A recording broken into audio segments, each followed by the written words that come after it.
Bismillahirrahmanirrahim. Assalamualaikum warahmatullahi wabarakatuh. Selamat berjumpa kembali dengan pelajaran matematika kelas 8 semester 1 tahun pelajaran 2020-2021. Pada kesempatan ini akan kita lanjutkan pertemuan yang ketiga, yaitu tentang pola dan barisan bilangan. Dan sampai saat ini kita akan masuk pada sub pola dan suku-suku barisan bilangan. Namun sebelum pelajaran ini kita mulai, perlu saya berpesan dan berdoa mudah-mudahan kita senantiasa dalam keadaan sehat, tak kurang suatu apapun, dan anak-anakku semuanya senantiasa melakukan protokol kesehatan. Tetap jaga diri, jaga kondisi, jaga kesehatan, dan senantiasa tetap di rumah, semangat belajar. Kita mulai ya anak-anak. Pola dan suku-suku barisan bilangan. Yang pertama adalah pengertian barisan bilangan, kemudian yang kedua adalah beberapa contoh aturan barisan bilangan, kemudian yang ketiga adalah menemukan rumus suku ke N atau yang sering disebut sebagai UN. Nah, pengertian ya, kita masuk ke pengertian barisan bilangan. Nanti kita buat satu kesimpulan anak-anak. Perhatikan barisan bilangan-bilangan berikut ini. Yang pertama, 1, 3, 5, 7. Ada 4 bilangan. Bisa dikatakan memiliki 4 suku. Suku yang pertama dinotasikan dengan U1. Siapa U1-nya? 1. Suku yang kedua atau bilangan yang kedua dinotasikan dengan U2. Siapa U2? 3. Suku yang ketiga adalah 5. Suku yang keempat adalah 7. Kalau barisan bilangan ini kita lanjutkan, maka akan kita dapatkan suku yang ke N. Nah, N-nya ini adalah bilangan asli yang menunjukkan urutan. Maka disimbolkan dengan UN. Nah, yang kedua, yang B, barisan bilangan 2, 4, 6, 8, 10. Bisa dikatakan barisan bilangan ini memiliki 5 suku. Suku yang pertama 2, suku yang kedua 4, suku yang ketiga 6, suku yang keempat 8, suku yang kelima adalah 10. Sementara untuk suku yang ke N-nya juga sama, dinotasikan dengan UN. Yang ketiga, yang C, ada barisan bilangan 3, 6, 9, 12, 15, dan seterusnya. Banyaknya suku tak hingga. Suku yang pertama 3, suku yang kedua 6, suku yang ketiga 9, suku yang keempat 12, suku yang kelima 15. Begitu seterusnya, suku yang ke N adalah UN. Nah, dari 3 contoh ini, kita bisa menarik satu kesimpulan. Apa sebenarnya yang dinamakan barisan bilangan itu? Nah, kalau kita melihat yang A, B, ataupun C, maka dari masing-masing ini terdapat beberapa bilangan atau kumpulan bilangan. Bisa kita tarik satu kesimpulan bahwa yang dinamakan dengan barisan bilangan adalah sekumpulan bilangan yang disusun, diatur berdasarkan aturan tertentu. Nah, kita masih ingat tempo hari kita berbicara masalah pola bilangan atau aturan bilangan atau aturan menyusun sekumpulan bilangan. Nah, pola atau aturan itu selalu melekat pada suatu barisan bilangan. Jadi kalau ada barisan bilangan ya mesti ada pola bilangan. Demikian pula jika ada pola itu mesti ada barisan bilangan. Jadi keduanya tidak bisa dipisahkan antara pola bilangan dengan barisan bilangan. Kalau kita melihat anak-anak, yang pertama ini 1, 3, 5, 7. Ini kalau kita lihat atau kita ingat kembali, maka ini adalah merupakan bilangan apa? Bilangan ganjil. Atau bisa juga dikatakan 4 bilangan ganjil yang pertama. Kemudian yang kedua, 2, 4, 6, 8, 10. Nah, ini adalah barisan bilangan atau 5 bilangan genap yang pertama. Atau juga bisa dikatakan 5 bilangan kelipatan 2 yang pertama. Yang ketiga, C, 3, 6, 9, 12, 15. Ini adalah apa? Kumpulan atau bilangan atau barisan bilangan, ya. Bilangan apa anak-anak? Bilangan kelipatan 3. Oke. Nah, sekarang kalau kita melihat polanya, bagaimana polanya? 1 menjadi 3, 3 menjadi 5, 5 menjadi 7, dan seterusnya. Ini adalah selalu bertambah 2. Kemudian kalau di sini juga sama, selalu bertambah 2. Bagaimana dengan yang C? Selalu bertambah 3. Tambah 2, tambah 2, tambah 3 itu dinamakan dengan pola barisan bilangan. Nah, sekarang yang menjadi permasalahan adalah jika ditanyakan 1, 3, 5, 7, berapa bilangan setelah 7? Nah, dengan melihat pola yang ada, mestinya kita bisa mengatakan atau bisa menemukan dengan cepat. Nah, setelah 7 berapa? Setelah 7 harus ditambah 2. Berapa? 9. Bagus. Berapa bilangan setelah 10? Nah, harus ditambah 2. Berarti 12. Begitu seterusnya. Jadi sekali lagi saya ulangi, yang dinamakan dengan barisan bilangan adalah sekumpulan bilangan yang disusun atau diatur berdasarkan pola atau aturan tertentu. Baik, kita lanjutkan. Nah, yang kedua, beberapa contoh aturan barisan bilangan. Yang A, barisan dengan aturan ditambah. Nah, tadi sebenarnya di sana tadi sudah. Tetapi kita bisa melihat di sini. Yang pertama adalah barisan bertingkat 1. Apa ini maksudnya? Barisan bertingkat 1. Untuk mendapatkan 3, itu kita harus menambahkan 2 dari 1. Untuk mendapatkan 5 kita harus menambahkan 2 dari 3. Begitu seterusnya. Jadi hanya sekali kita menambahkan, kita langsung bisa mendapatkan suatu bilangan berikutnya. Nah, sehingga pola seperti ini dinamakan sebagai pola barisan bilangan bertingkat 1. Kemudian yang kedua, barisan bertingkat 2. Contohnya 0, 1, 3, 6, 10.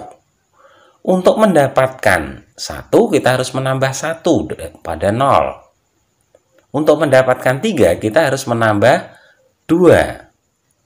Untuk mendapatkan 6, kita harus menambahkan 3. Untuk mendapatkan 10, kita harus menambahkan 4 pada 6. Dengan cepat sebenarnya kita juga bisa mengatakan berapa setelah 10? Mestinya 10 harus ditambah dengan 5. Begitu seterusnya. Nah, ternyata penambahnya ini tidak tetap seperti halnya pada contoh yang pertama. Nah, ternyata penambah yang pertama ini ternyata masih punya selisih lagi. Nah, jadi penambahnya ini masih punya selisih. Nah, berapa atau tingkat berapa di sini? Nah, ini 1, 2. Jadi barisan seperti ini dikatakan sebagai barisan bertingkat 2. Kemudian yang berikutnya barisan bertingkat 3. Nah, contohnya barisan bilangan 0, 1, 3, 8, 18, 35.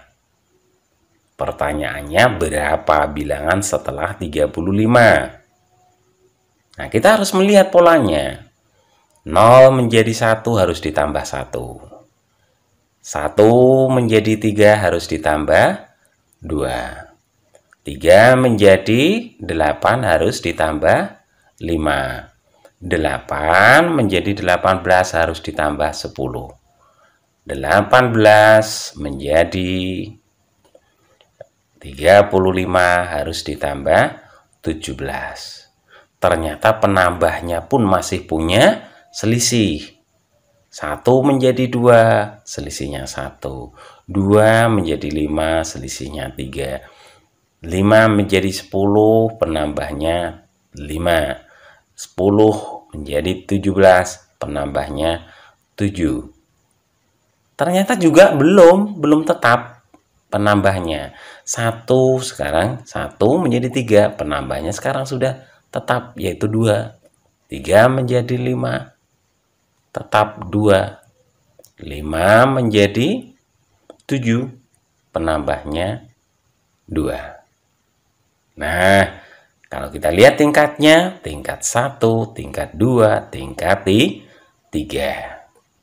Ini anak-anak, jadi beberapa contoh aturan barisan bilangan. Ternyata aturan barisan bilangan itu dengan cara menambah itu tidak hanya satu jenis, tetapi banyak jenis. Ada barisan bertingkat 1, barisan bertingkat 2, barisan bertingkat 3, dan seterusnya. Ini kalau dengan aturan ditambah. Kita lanjutkan. Nah, yang B. Barisan dengan aturan dikali atau dikalikan. Ada barisan bilangan 3, 6, 12, 24. Nah, pertanyaannya berapa bilangan setelah 24? Kita lihat polanya. 3 menjadi 6 harus dikalikan 2. 6 menjadi 12 itu harus dikalikan 2. 12 menjadi 24 dikalikan 2. Nah, mestinya 24 dikalikan 2 menjadi 48. Ini barisan bilangan dengan aturan dikalikan. Mestinya juga ada aturan barisan bilangan atau barisan bilangan dengan aturan dibagi. Nah, hanya tinggal dibalik saja. Nah, jadi pengalinya tidak hanya 2. Mungkin barisan bilangannya juga aturannya adalah dikalikan 3, dikalikan 4. Nah, dikalikan setengah, dikalikan pecahan pun juga bisa. Kemudian yang C, barisan dengan aturan dipangkatkan. Nah, dipangkatkan. Tetapi siapa yang dipangkatkan? Nah, ini kita lihat. Ada barisan bilangan 1, 8, 27, 64, dan seterusnya. Nah, ternyata 1 di sini didapatkan dari mana? 1 dipangkatkan 3 sama dengan 1. 2 dipangkatkan 3 sama dengan 8. 2 dipangkatkan 3 itu 2 kali 2 kali 2. Kemudian 27 itu didapatkan dari 3 dipangkatkan 3. 64 itu adalah 4 dipangkatkan 3. Dengan cepat kamu bisa menemukan Berapa bilangan setelah 64? Nah, mestinya berapa ini anak-anak? 5 dipangkatkan 3. Sama dengan berapa? 125. Begitu seterusnya. Nah, kalau kita lihat siapa yang dipangkatkan 3 ini anak-anak? Iya, betul. Bilangan asli. Bilangan asli itu yang menunjukkan urutan. Urutan pertama dipangkatkan 3. Urutan kedua dipangkatkan 3. Urutan ketiga dipangkatkan 3. Urutan keempat dipangkatkan 3. Begitu seterusnya. Yang keempat atau yang D ya, barisan Fibonacci. Barisan Fibonacci. Nah, ini agak aneh anak-anak ya. Ini mungkin baru pertama kali mendengarkan istilah barisan Fibonacci. Apa barisan Fibonacci itu anak-anak? Kalau kita perhatikan di sini 1, 1, 2, 3, 5, 8, 13, dan seterusnya. Nanti kamu bisa menentukan berapa bilangan setelah 13, dan seterusnya. Aturannya adalah, atau polanya adalah, untuk mendapatkan bilangan yang ketiga, ya, setiap suku diperoleh dengan menjumlahkan 2 suku sebelumnya. Jadi, ketentuannya, 2 bilangan pada barisan Fibonacci yang pertama ini harus ditentukan terlebih dahulu. Nah, kebetulan di sini sebagai contohnya adalah bilangan pertama 1, bilangan yang kedua adalah 1. Baru bilangan yang ketiga ini ya disesuaikan aturan yang ada, yaitu 2 bilangan di depannya harus ditambahkan. 1 ditambah 1 sama dengan 2. Nah, bilangan berikutnya 3 ini didapatkan dari mana? 2 ditambahkan 1. 5 didapatkan dari mana? 3 ditambahkan 2. Kemudian 13 didapatkan dari mana? 8 ditambah 5. Sehingga kita bisa menentukan setelah 13 itu berapa anak-anak? 13 ditambah 8 sama dengan berapa? 21.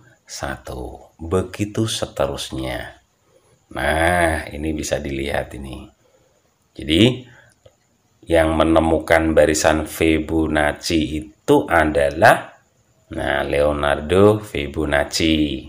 Nah, ini yang menemukan barisan bilangan Fibonacci. Nah, ingat-ingat anak-anak ya. Jadi, ini beberapa aturan-aturan yang ada pada barisan bilangan. Kita lanjutkan. Nah, yang ketiga. Bagaimana cara menentukan rumus suku ke N dari suatu barisan bilangan? Prinsip dasar menentukan rumus suku ke N adalah mencari kaitan antara bilangan 1 dengan suku ke-1. Suku ke-1 tadi adalah merupakan apa tadi? Urutan ke-1 atau bilangan yang pertama. Bilangan 2 dengan suku yang kedua. Bilangan 3 atau bilangan yang ketiga dengan suku yang ketiga. Begitu seterusnya. Saya ambil contoh misalkan. Barisan bilangan 2, 4, 8, 16, dan seterusnya. Kalau kita lihat polanya, di sini kita bisa melihat 2 kali 2 jadi 4. Itu diapakan? 2 kali 2, 4 jadi 8. Nah, 4 dikalikan 2 atau 2 dikalikan 4. 8 jadi 16, itu 2 kalikan 8. Nah, begitu seterusnya. Nah, kalau kita mengurutkan biasa saja, kita bisa mendapatkan. Nah, setelah 16 berapa? 16 tinggal dikalikan berapa? 2 sama dengan berapa? 32. Belakangnya 32 berapa? 64. Begitu seterusnya.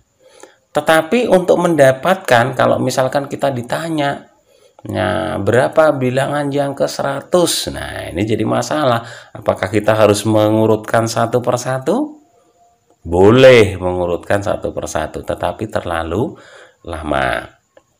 Nah, kita harus mencari yang namanya rumus suku ke N-nya.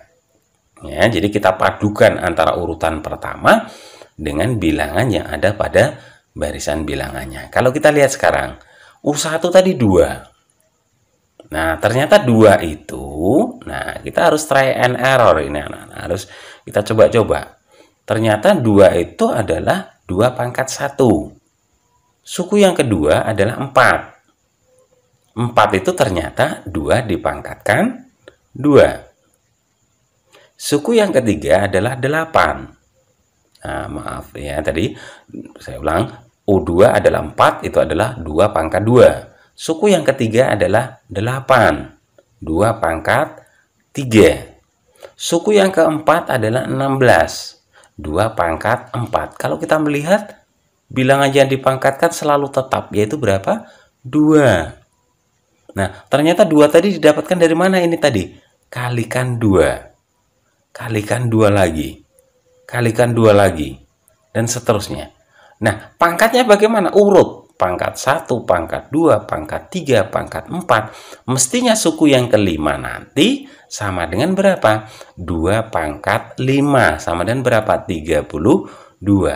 Nah, urutan yang ada 1, 2, 3, 4, 5, dan seterusnya itu adalah merupakan bilangan asli yang biasanya disimbolkan dengan notasi N. Sehingga UN atau suku ke N atau bilangan yang ke N itu dirumuskan sebagai UN sama dengan 2 pangkat N. Nah, sekarang kita bisa mencoba ini atau bisa menentukan dengan cepat. Nah, berapa bilangan yang ke-10? Berarti 2 pangkat 10. Tinggal kita hitung saja.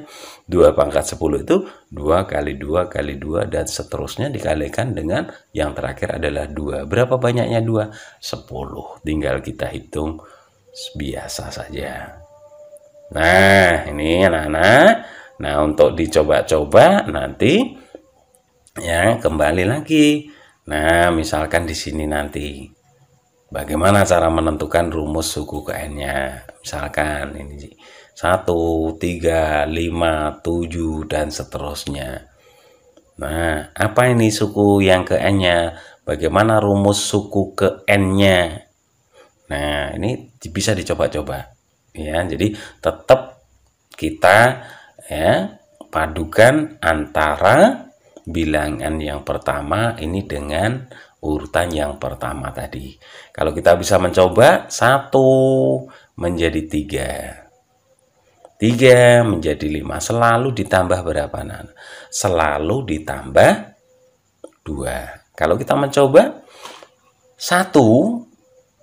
Nah, 1 tadi kan selisihnya 2. 2 kita pakai. Ya, 1 itu tidak lain adalah 2 dikurangi 1. 3 adalah 4 dikurangi 1. 5 adalah 6 dikurangi 1. Nah, kita bisa melihat 2 itu tidak lain adalah 2 kali 1 ya, dikurangi 1. 3 itu tidak lain adalah 2 kali 2 dikurangi 1. Kemudian kalau 5 adalah 2 kali 3 kurangi 1. Kalau 7 2 kalikan 4 ya, karena urutan yang keempat dikurangi 1 ya, sehingga kalau misalkan ditanya berapa bilangan yang ke-10 ini anak-anak, U10-nya, nah tinggal kita masukkan urutan yang ke-10, berarti berapa? 2 kali 10 dikurangi 1, berarti berapa? 20 dikurangi 1, 19. Begitu anak-anak, nanti bisa dicoba sendiri ya. Untuk yang lainnya cara menentukan rumus suku ke N dari barisan bilangan. Saya rasa untuk pertemuan kali ini sampai di sini dulu. Mudah-mudahan ya bisa dipahami dan tetap semangat untuk belajarnya. Ya, jadi sebelum saya akhiri, ya senantiasa jaga kondisi, jaga kesehatan, dan sekali lagi lakukan protokol kesehatan, tetap semangat